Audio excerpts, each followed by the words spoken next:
প্রিয় বন্ধুরা, আপনারা দেখছেন বর্তমান বাংলাদেশের মাংসের দোকান, গোস্তের দোকানের দোকানদারদের কারসাজি। দেখতে পাচ্ছেন 3-3.5 কেজি গোস্তের মধ্যে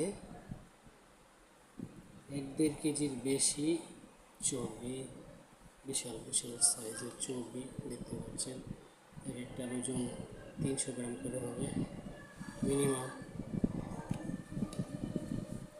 হাড় দেখতে পাচ্ছেন আধা কেজির বেশি হবে। এগুলা রান্না করলে খাওয়া যাবে কিনা আপনারা ভালো জানেন। সো এটা ওরা দেখায় এক জিনিস, দেয় আরেক জিনিস। এগুলা ওরা যে পাল্লাটা রাখে ওই পাল্লার ওই পাশে রেখে দেয়, গোস্তের সাথে ওরা এটা দিয়ে দেয়। ক্রেতা যখন টাকা লেনদেন করতে ব্যস্ত থাকে তখনই ওরা এটা ভরে দেয়, আর আপনার যে চাহিদার গোস্তটা ওটা ব্যাগ থেকে নামিয়ে নেয়।